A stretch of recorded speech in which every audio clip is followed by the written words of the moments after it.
Good morning, everybody. It's really nice to see you all in person for the first time in a while. And welcome to Harm Reduction, a framework for compassionate and effective security guidance.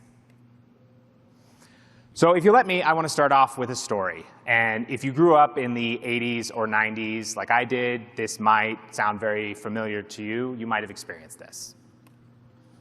When I was a freshman in high school, me and my whole school were dragged into the auditorium, and in the center was this smashed up, wrecked car. And we were told that our classmates had died from drinking and driving. And this was a program that was designed to use fear to curb a behavior, underage drinking. And there are actually many programs like this. That one was called Every 15 Minutes. But there's also DARE. There's Scared Straight. You may have experienced one of these when you were a kid. And largely, these programs are ineffective. At the time, for me, I had many classmates in that room who swore off drinking. I'm never going to drink. And of course, they did. Of course they did. And research has shown that these kind of programs that are aimed at curbing specific behaviors through fear can actually make the behaviors they're trying to curb worse, not better. So why am I telling you this? Why is my experience as a teenager relevant to you here at Black Hat? Imagine that was your security program. Fear is a common tactic in cybersecurity. I mean, you just walk the vendor hall and you're going to see some sales pitches that are based on fear.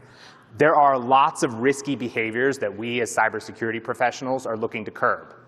And sometimes we scare people. We tell them not to do things because look at this bad thing that could happen to you if you do it. But what if we are actually making the problem worse, not better? So my goal today is very, very simple. I want to help you give better security guidance, the best guidance you can possibly give. And this applies to anyone, whether you are giving guidance at a Fortune 100 to thousands of people, or whether you're trying to teach your grandmother how to use the internet more safely. So just a quick brief intro on me. My name is Kyle Tobener. I'm the head of security at a small DevOps startup. And this session here actually means quite a lot to me. My first interaction with harm reduction happened in unfortunate circumstances. I had a family member who really struggled with addiction. And I was struggling to understand why these abstinence-based programs that are supposed to help were not helping at all. And that's when I learned about harm reduction. And as I started to read more and discover this whole strategy that the medical community has for dealing with risky behaviors, my mind was blown. I was forever changed. And harm reduction has invaded not only how I approach addiction behaviors, but also how I approach cybersecurity. It's part of how I operate now as a cybersecurity executive. Also, another reason I'm just really proud to be here, I first tried to bring this talk to Black Hat in 2020, and as I was writing the proposal, I was diagnosed with cancer. And for whatever stupid reason, I tried to submit during chemo, and that was a terrible submission for obvious reasons. But I got really good feedback that said, when you're healthy, come back. And so now I'm here, I'm cancer-free, I've got my hair back. I'm very proud, thank you, thank you. And so I'm really excited to share with you what I love about harm reduction. But suffice to say, I've been thinking about this for a really long time. So if you remember anything from this session today, I want you to remember these three things. Number one, accept that risk-taking behaviors are here to stay. Number two, prioritize the reduction of negative consequences. And number three, embrace compassion when you're giving guidance. This is the harm reduction framework I'm going to walk you through, and I'm going to give you more details on each of these bullets as we go through the talk. First, I think it would make sense to review some really common security situations where you might be compelled to give security guidance. So if you watch the Super Bowl, you might recognize this. Coinbase ran an ad that was just a bouncing QR code.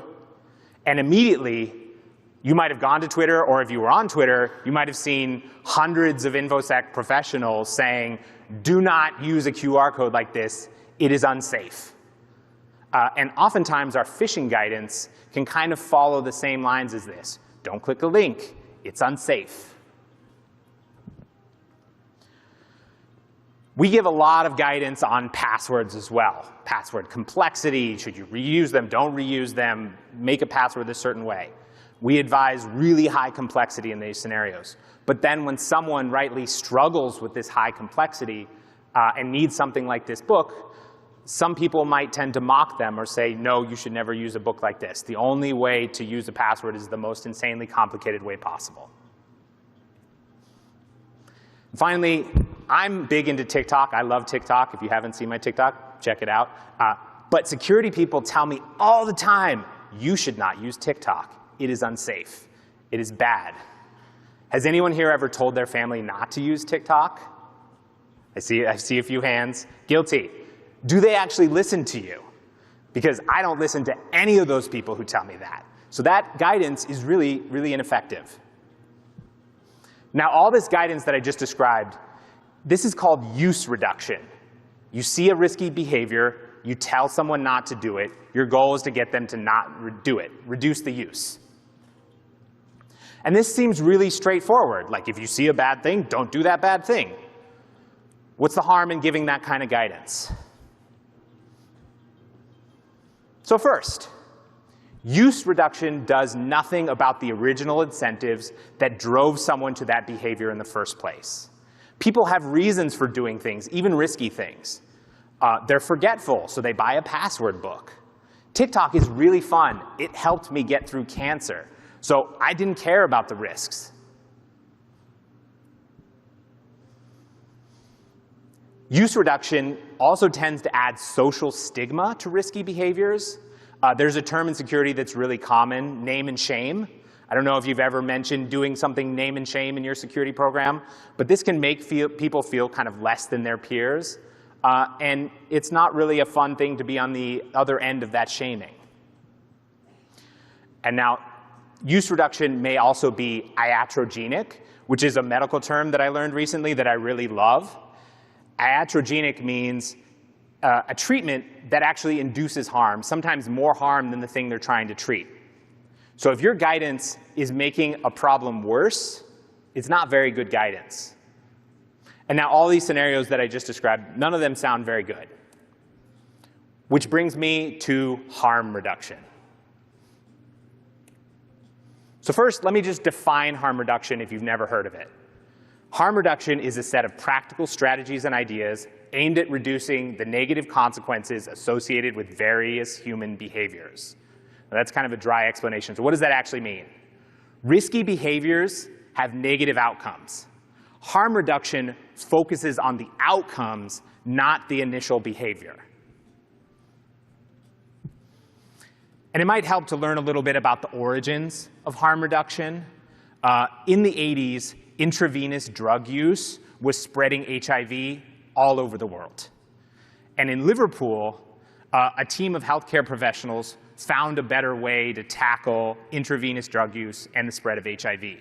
They created something called a needle exchange, where if you had used needles that you had used for intravenous drug use, you brought them to the needle exchange, and they gave you clean needles. And now, this might sound kind of radical to a lot of people, but what they did is they prevented an HIV outbreak in Liverpool with this model. It was really, really profound at the time. And now, since then, harm reduction has been used successfully with drug treatment, alcohol treatment, sex education, and many, many other programs. So I want to show you how we can take lessons from healthcare and apply harm reduction to cybersecurity. Healthcare has been gaining the benefits of harm reduction for 40 years, and I think it's time for us to join in. So jumping back to the framework, accept that risk-taking behaviors are here to stay. I'm going to dig into this in more detail and explain what this means. I mentioned before, humans are motivated by incentives. We take risks for reasons. When you tell someone not to do something, you actually don't do anything about the original incentive that drove them to the behavior in the first place. And oftentimes for people, the incentive outweighs the risks. We tell people not to smoke, but they enjoy smoking. It makes them feel less stressed, so they smoke. Because risk-taking behaviors are here to stay, investing 100% in use reduction is really, really inefficient. Use reduction has diminishing returns. So when you focus on use reduction, there are actually quite a few unintended consequences. And let me talk a little bit about those unintended consequences. Has anybody here ever heard of the iron law of prohibition? Nobody. Oh, one. Nice, two. Okay. So most of you haven't heard of this. The iron law of prohibition says that when you outlaw something, it will increase in potency and become harder to detect. So in prohibition in the US in the early 1900s, we banned alcohol, and suddenly alcohol became more potent and harder to detect. It became easier to smuggle. We started getting harder alcohols instead of beer. Right now, the US is experiencing kind of an epidemic because of this with synthetic fentanyl, where synthetic fentanyl is very, very difficult to detect, extremely potent, and it's killing a lot of people. And this is seen by the medical community as a response to the war on drugs. There's also something called the abstinence violation effect. Who knows about this? I see a few more hands for this one. So the abstinence violation effect happens when people are faced with impractical use reduction goals. They can actually increase their risk-taking because they feel like they can't meet your overly high expectations. And they might even lose their motivation to even try. So sometimes when you set these really tough abstinence goals for people, they end up just experiencing more harm. Now, all this is backed by extensive medical research. And I'm going to talk you through some of the medical research that I found really informative as I learned about harm reduction. So turning my attention back to prohibition, prohibition saw an initial drop of 70% in alcohol consumption, which sounds pretty good. But over the life of prohibition, that fell to 30%. But the annual enforcement of prohibition started out costing $6 million and ended up costing $13 million. So what you had is a program that was becoming more and more less effective over time and more expensive over time. Teenage pregnancy is an area where we do a lot of use reduction training. Title V of the Social Security Act of the United States guarantees $100 million annually for abstinence-based pregnancy prevention programs. And congressional studies have shown that those programs have not had any impact at all on delaying sex. That is a lot of money wasted on being very ineffective. The war on drugs. We've spent $1 trillion on it roughly since the 70s, and obviously drugs have not been eradicated. And people actually think we have increased the drug trade through the war on drugs. And finally, DARE is the Drug Abuse Resistance Education Program. Research has shown that DARE is entirely ineffective and actually increased harmful behaviors in children many times. So what can this teach us for security? 100% use reduction does not work. Complete eradication of a risky behavior should never be your goal. You will waste your time and money pursuing the impossible. Use reduction is relevant. It's still a preferred outcome, but it can't be your only treatment.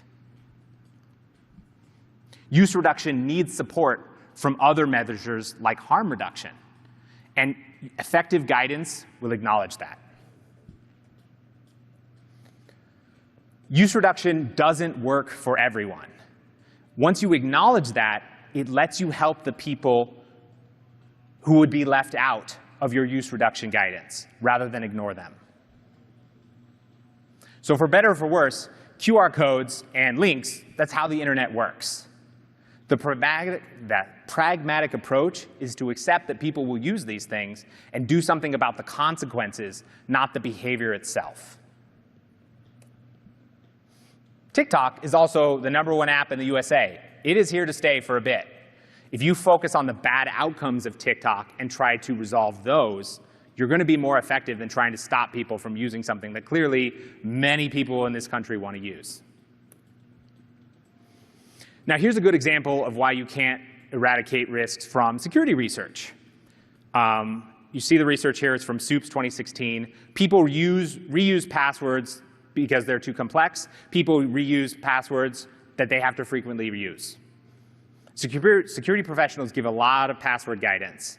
But people make decisions because of the incentives. So with passwords, they're making decisions to reuse them because it saves them time, it saves them mental energy. So humans will always reuse passwords, no matter how hard we try. Here's another interesting paper from not too long ago. It's called Phishing in Organizations, Findings from a Large-Scale and Long-Term Study.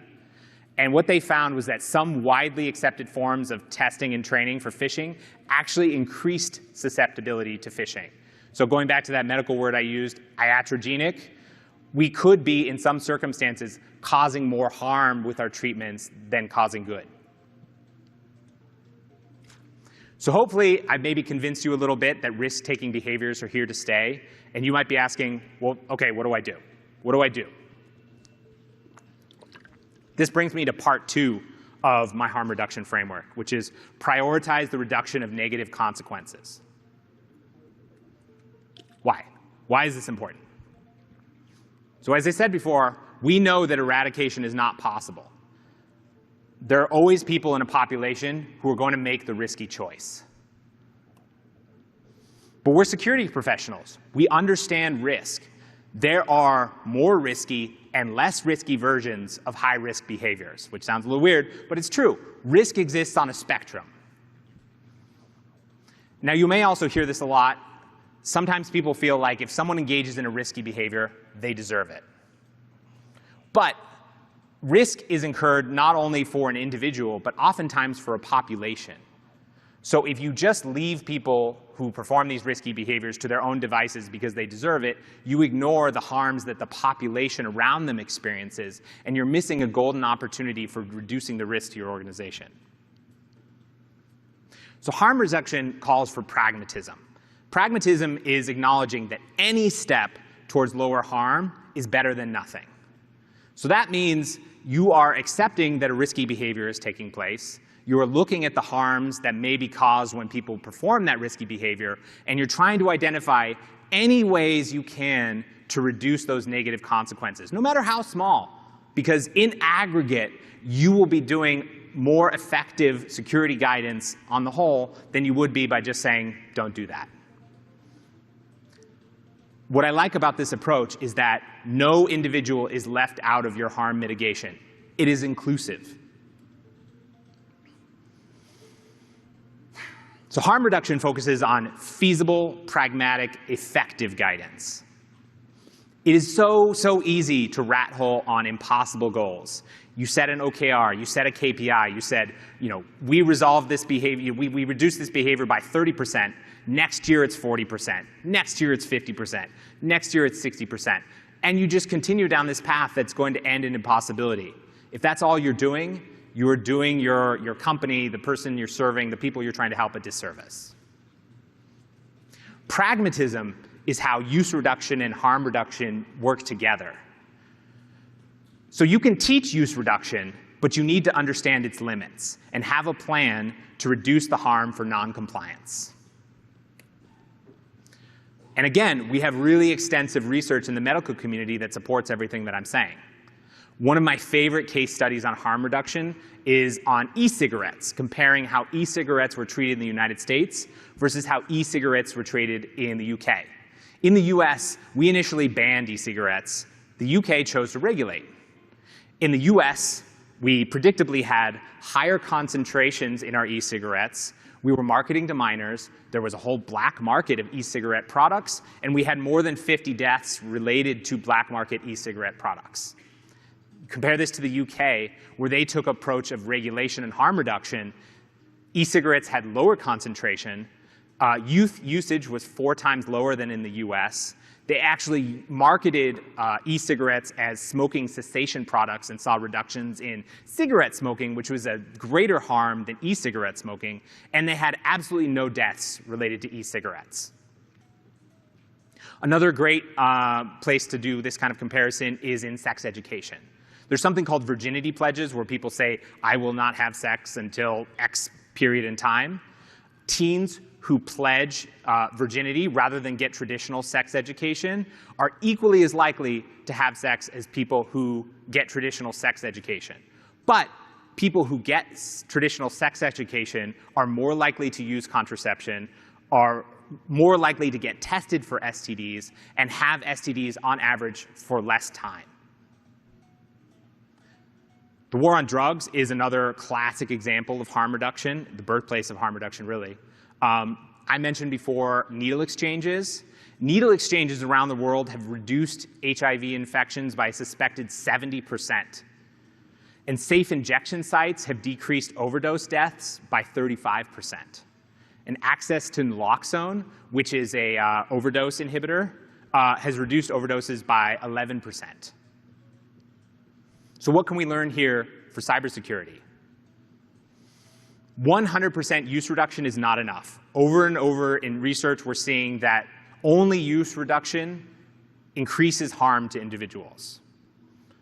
To be more effective, you need to look at the harmful outcomes of the risky behaviors that you have in your environment and design treatments that mitigate those risks and harmful outcomes.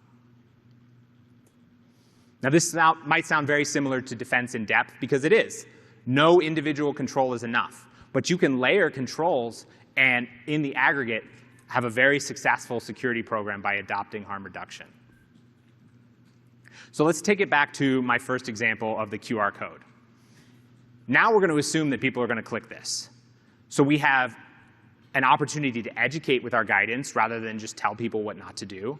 And if we have, many people here probably work on some of the platforms that facilitate the web that we live on. You have an opportunity to build warnings into the platform, build features into the platform that make it safer for people, that they're less likely to experience the harmful outcomes of their behavior. TikTok, as an example.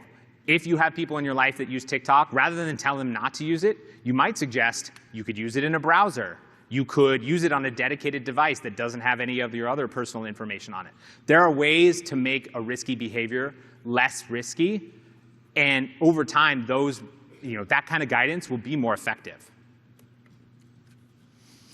So this is a study that I really, really love. It's about sexting. And now I have children. My oldest is 5, so I'm not here yet. But I have a lot of friends who have children who are at the age where this has become a problem. And one of the things that people tend to do is just stick their head in the sand. We're not going to talk about it. Don't ever do it. Don't ever do it. But it's just not pragmatic. Sexting in our culture is a normative behavior. Adolescents are going to do this. Once you understand that they're going to do this, you have an opportunity to provide them more effective guidance. One of the pieces of guidance from this paper that I really like is don't include your face. If you're going to do it, take your face out of it so that that image cannot be used against you in the future. That is a harm reduction approach that is extremely effective.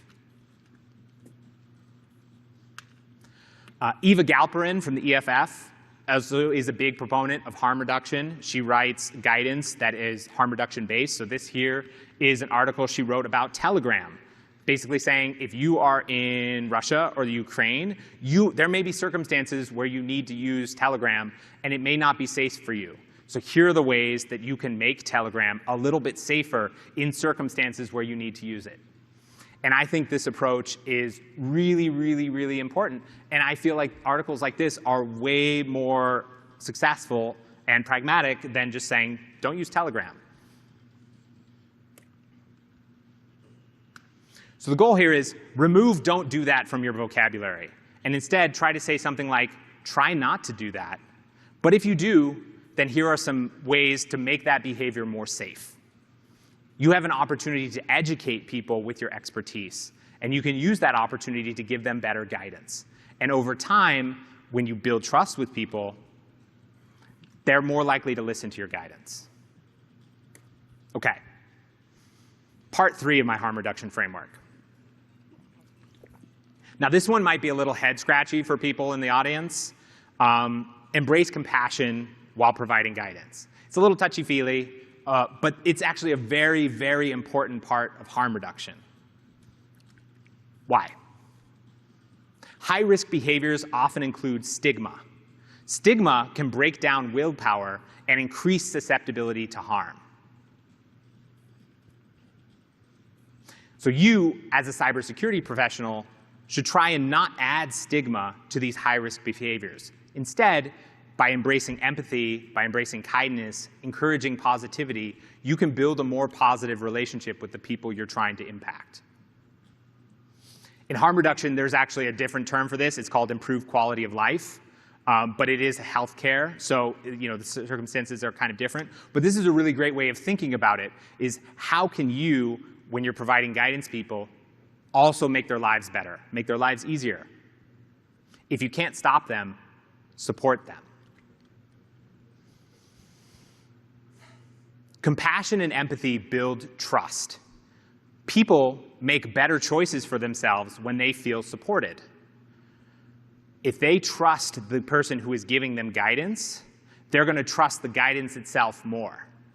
So by building a compassionate, trusted relationship with the people you're trying to guide, your guidance will be more effective. And this is another really important point that I discovered as I was doing this research. I mean, we know this intrinsically, but caring for people is more fun than fighting with them. It's better for you. And it also makes you a better practitioner, and it makes you less likely to burn out. And you might be like, oh, I don't know. That sounds like bullshit. It's not. The research in the medical community actually shows this. So when it comes to shaming and stigmatizing, this reduces your efficacy, and it increases the harm that can be caused by high-risk behaviors. When we look at the Scared Straight program, this actually increased crime among participants by somewhere from 5 to 28% they've tried to measure. So everything that they were trying to prevent these people from doing, by adding stigma to these behaviors, they broke down some of their defenses and made them more likely to contribute or perform the behaviors they were trying to prevent. Now, HIV-related stigma has been a problem for many, many years, and it actually causes lower rates of testing, lower rates of treatment engagement, and lower rates of medication adherence. So if you are a doctor and you embrace the stigma of HIV, you are not an effective doctor. Obesity-related stigma reduces motivation and engagement in treatment as well, and increases weight and obesity in health-related problems. So all of this is to say that stigma makes your guidance worse. Now, the converse of this is that compassionate care improves trust and reduces harm. So safe injection sites that I talked about earlier, lower overdose mortality, and an opportunity for the people who are coming to those safe injection sites to get cared for the doctors who are at those places to talk to the people, make a human connection, suggest to them other ways that they might seek treatment. Diabetes patients who have compassionate doctors showed increased adherence to guidance. They were 40% less likely to have complications, and they were 80% more likely to have optimal blood sugar control. And that's just from liking your doctor, just feeling like you have a good relationship with your doctor. And this one really blows my mind. Patients who trust their physicians show 40% less brain activity in their pain centers, which just is incredible, right? Like they put these little caps on people's heads, induced pain in them, made sure they had doctors they cared about, doctors they didn't care about. You will experience less pain if you care about the person who is giving you guidance. So you, as the person giving guidance, should focus on building that trusted relationship, because there are many factors that go into reducing the harm for the individual that you're guiding. Now, compassion makes practitioners more effective as well. Non-adherence to healthcare costs the USA around 100 to 300 billion annually. I can only imagine how much that is for cybersecurity. It's probably a very high number.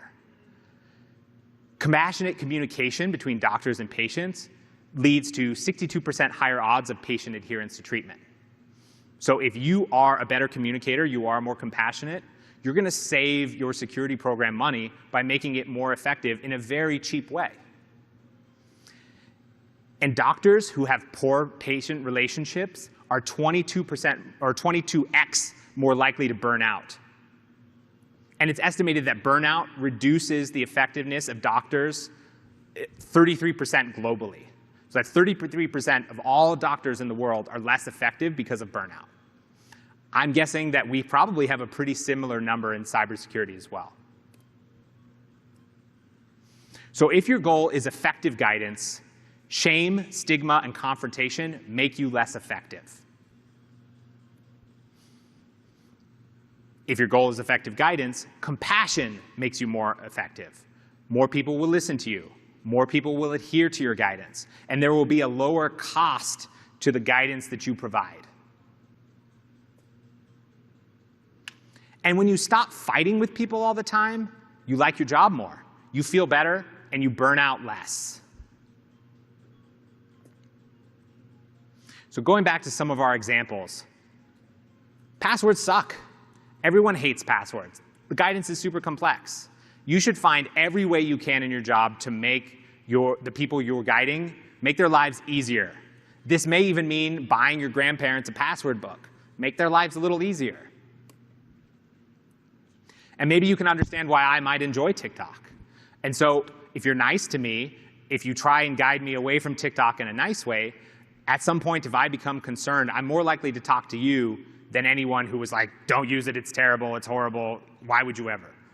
I'm not going to take guidance from people like that. It's not effective. So there are also a lot of other people in the cybersecurity community who think this way around compassion as well. My friend Asta has this great quote about hitching your wagon to developer productivity. And she runs product security at Netflix. And her whole mantra is, by making developers more effective, more productive, improving their quality of life, it becomes easier to insert your security goals into the developer workflow. Her security guidance is more likely to be listened to, adhered to, and come at a lower cost because she develops strong relationships with her developers.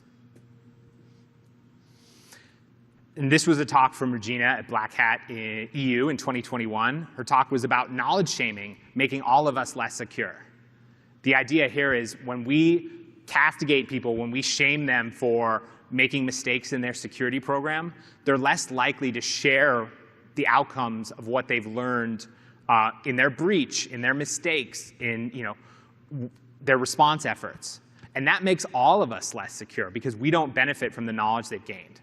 Having empathy for companies that have experienced breaches, encouraging them to change, having compassion will encourage them to share more of their lessons learned and thus make us all better.